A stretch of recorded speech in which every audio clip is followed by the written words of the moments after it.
Hello, BookTube. Well, it's the return of Bag Tuesday. When I, believe it or not, make videos about my shoulder bag, and believe it or not, a lot of you find them fascinating. Because there's something seriously wrong with this parasocial relationship. Now, I have a shoulder bag. We went through a long ordeal a year or two ago in order to get me a new shoulder bag, and it is incredible.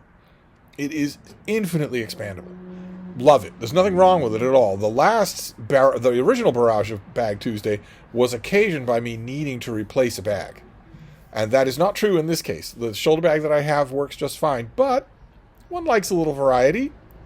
And I saw a shoulder bag while David Murphy and I were out at thrift stores a while ago. So I got it. It was dirt cheap. It was like $3. So I got it in order to see if maybe I might want to switch it up just for the summer, just for a bit, for a little variety. But that involves a huge process because I don't use my shoulder bag the way they are just off the rack. I don't do that. I don't know how anyone does that. Instead, I need to customize them, at least a bit, usually quite a bit, because the bag manufacturers tend to want to customize them for you ahead of time. So they make them with all sorts of pre-made user decisions. Well, I thank you very much. I'm the user. I will make the decisions about it. And if you're buying a bag for $3, then you don't have to worry about carving it to pieces and maybe ruining it in the process. Although I've done this enough times so that I didn't think that I would ruin something. It's the worst feeling in the world when you do, when you're cutting away at something that you don't want and you realize you've cut through something that's important. And you can't get it back unless you bring it to a seamstress for them to resew it, and that defeats the whole purpose of getting things cheap. So I found a bag. I found this. A gray shoulder bag with nice brown highlights here for the zipper tags and for this little patch here for the handle. And I knew right away that I was going to have to Frankenstein it. So I set about figuring out what to do. Now, one of the main things that I need, first of all, there are two main things that I need to do. One is that I need to be able to use the bag. And that comes down entirely to the shoulder strap. It has to be long enough.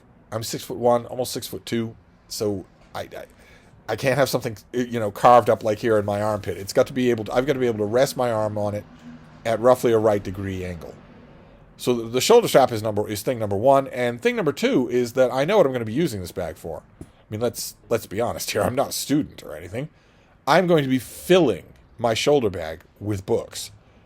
50 pounds of books. I'm going to be filling the bag with books. So it's got to have a huge amount of expandability. It's got to have a huge amount of open space in the middle. So the first thing I did with this bag was go at the shoulder strap. It came with a shoulder strap that was blue with one of those padded brown shoulder pads to reduce the wear and tear on your poor muscles.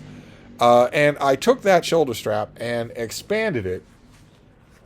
It has one of these expandable buckles. I expanded it as far as it would go, the longest that this thing could be made to go, and it wasn't long enough. Not nearly. I couldn't get it over my head when I tried to. I wear my bag crosswise like that, so I couldn't get it over my head. So I knew right away that the shoulder strap was wrong, that the shoulder strap would not work, and that would ordinarily, in some cases, be a deal killer. Because in a lot of cases with shoulder bags, the shoulder strap is sewn onto the bag. I hit that encounter with a bag that I got just last year. I didn't notice that. I didn't pay attention to that ahead of time. And when I did pay attention, it was too late. If the shoulder strap is sewn onto the bag, then you're out of luck. If it's not long enough, you're either going to live with it always bothering you, and I absolutely refuse to do that with inanimate objects. I absolutely refuse to do that. Or you're not going to be able to use that bag. You just picked wrong. So with this bag, I was very happy to see that it had the strap was not sewn onto the bag. It was attached to the metal rungs. It was sewn onto the rung. In other words, a flap of cloth was run through here and then sewn across the top. But that's not immovable. And I moved it. I took a pair of scissors and just cut that off. So I got rid of this strap. I saved it so I could show it to you because what's Bag Tuesday without props? But I knew that I was never going to use it. And I knew that my old bag had this strap, which has clasps on it that are really, really good. They're really strong. So I did that. I just, see, I've got, just take the metal clasp like that, lock it on there, and suddenly I have a new strap, and I know this strap is long enough. And also, this, not that I care about aesthetics all that much, but this strap clashed with the other bag I have, because the other bag I have is leather, and this is cloth. So here we've got cloth and cloth. Doesn't clash quite so bad. So I did that right away. That was thing number one, was to switch out the shoulder strap, because without that I can't use the bag. Then there was thing number two. And thing number two is turning the body of the bag into a gigantic flexible cavern. A gigantic sack where I'm going to stack book after book after book. Now, this bag, like so many of them, came with a pre-made interior divider, a whole bunch of fuss and folderol with an interior divider and interior padding. This is the padding I'm talking about. I pulled this out of this bag. 2 sheets of this, because it was just stuck in there. It has nothing. This is just asbestos. It's just stuck in there. In order to give it shape and help it keep shape, well, that might be fine for people who want their bag to keep shape. But I want mine to be a sack, basically. The outline, the square outline that is made by the stitches and the handle itself is enough shape for me. I don't need any more. I don't need the manufacturer telling me what I'm going to use it for. So I turned the bag inside out and took scissors to it and cut out that middle section. So this is all a gigantic cavern on the inside here. And I noticed when I was doing that the bag, in addition to this flap that goes over the front, it also had a zipper, so you could zipper the inside closed. And I'm never going to use that. Never. I'm never going to do that. This is always going to be full of books when it's in full use, which means the zipper is not going to be able to work anyway. It's going to be too full of books. So the zipper was sticking out. So I cut the zipper off, and I cut that out. But these 2 flaps are still here, one on this side and one on this side, with the zippers that now can't be used because the zipper itself is gone. Don't worry about this ragged stuff. I'm going to clean that all up and make it look a lot neater. I just want to show you this, which means that the project that I really want to do with this bag, and I don't know how elaborate it will be, is to remove these flaps. I don't quite know if I can do that. It looks like they might actually be structural. So that if I pluck out the stitching, see, I started to pluck out the stitching. If I pluck out the stitching in order to remove the straps that have the zipper function on it, I might be hurting the structural integrity of the bag. I might be doing that. I'm going to explore it a little more and see. And if it looks like that's the case, well, I still don't want flaps just flapping around on top of the bag. I know I'm not going to use them. So the other alternative would be to take a pair of scissors and cut the flaps off, and then neaten and straighten out the ragged remains so that there's nothing there but the opening of the bag. Right now, those zippered parts partially obstruct the opening of the bag, and I don't want anything to do that. So I don't know. I will fool around with the stitching for a little while, and then if it looks like that's not going to work, I'll cut them off. And here, the anxiety is absolutely non-existent. Not only because this thing cost me $3, but because, unlike my last bag emergency, my previous bag works just fine. If this doesn't end up working, I can just transfer everything back to my old bag. So I did those first 2 things. Those were the most important things. I fixed the shoulder strap, and I got rid of anything on the inside of the bag. Anything at all. This is the inside of the back pocket. And it lies flat with the back there. So I just made a cavern out of the bag. Then, once I was done with that, I then had to transfer things. Of course, this has an outside flap here that on one side, on the U side, the body side. This has an inside flap, all done with these zippers that have these neat leather toggles. And I noticed when I was looking around inside the bag that the manufacturer gave me a whole bunch of replacements. I don't think I'm ever going to need to replace them, but that was nice. That was a nice little detail. And then on the flap itself, that you flap over the inside, over the contents of the book, you have 2 openings. One up here and one on the side. This one on the side. And my assumption when I was setting this up, when I was setting it up to use, would be that I would use the top one. the side one, it's a neat little detail, but I didn't think I would ever use it. But the top one, I don't know if you noticed when I was trying to zipper it, it often catches. See? That's not going at all now. The reason for that is because, here, let me show you up close here.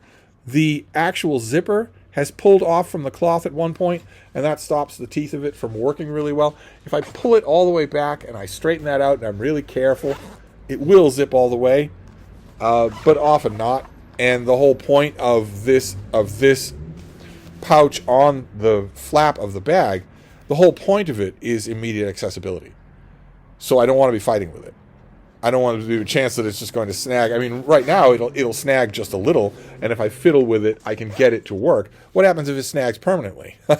So quickly, I realized that this was going to be the space where I put my wallet, which has my subway pass and my ATM card and whatnot. In other words, quick access. It's something where you need quick access, and it can't be impeded. And this zipper is impeded access. It worked there, but you saw twice it didn't work. So then I thought, well, what about the wild idea of putting my wallet in here? A sideways pouch. This zipper works just fine. So I tried it. I put it in there, and it's not a security problem in either case, but it's certainly not a security problem on the side here, because if a pickpocket has to use a zipper to get at your stuff, you're going to know about them. So I think I might try that. And the trying became all important. And so the only other thing that needed to be done was a field test.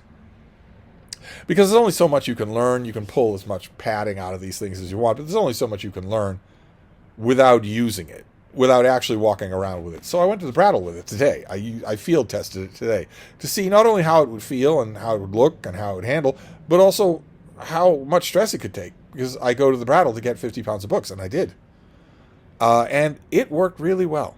Really, really well. I have 2 problems with it. Just 2. I don't know if I can live with them or how important they are. Problem number 1 is that when you see this right there, that is where the shoulder strap attaches to this bag, is right there. But when you put weight on this thing, it does that.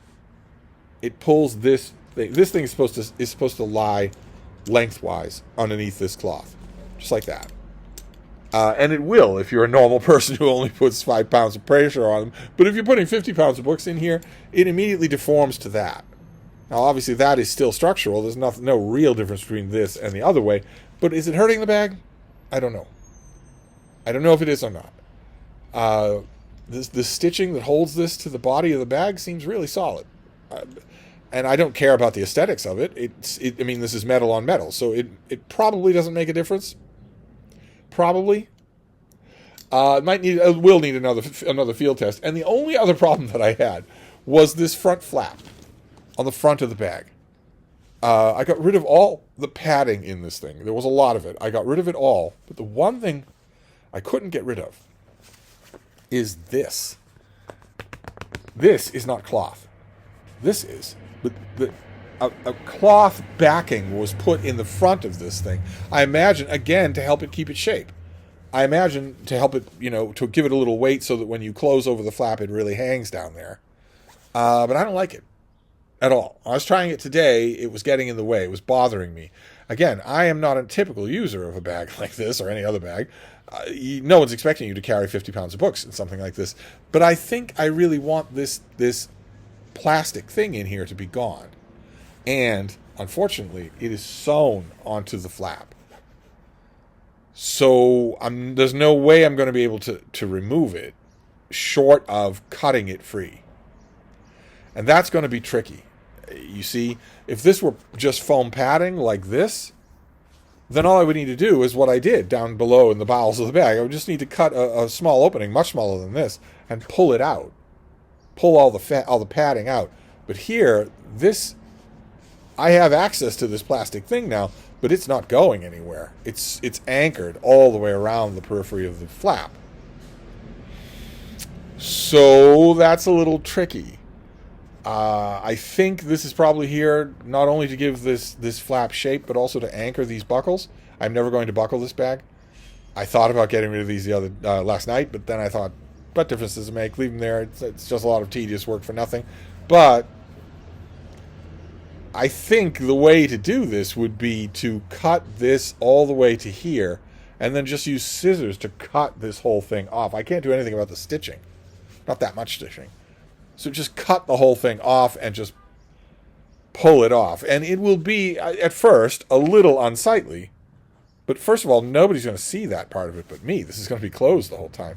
And second, I can clean up the unsightliness. But I'm pretty sure that I don't want this thing in here. That I'd rather have just a cloth and take my chances. I'm not going to take this to a seamstress. I know there's a tailor shop I know in downtown Boston that would be happy for the business, but they would probably charge me $30, and I don't want to spend money on these things, on these experiments. But I do think I need to do that. I'll try it one more time with this thing in here, with this plastic in here. But I think I want it gone. I think I want this to be just one amorphous cloth sack. Other than those two things, I mean, this thing rides up on the front. It doesn't do it on the back. The back one here is nice and solid, but the front one, it does that, and that's not that big a deal. And then the front flap. Those are the only two caveats that I have with this thing. It certainly can take a lot of books. It certainly can take a lot of use, and I like the way it looks. I'm rather fond of gray as an outfit color. No pun intended here. So that's your update for Bag Tuesday. We will convene next Tuesday for a further update, when I will let you know how what further field tests went and whether or not I decide to get rid of that flap backing. So there you go. I know you were. There a lot of you were curious because you're nuts, but I love the subject because I'm nuts too. So we'll wrap this up. And I'll see you all next Tuesday. Thank you, BookTube.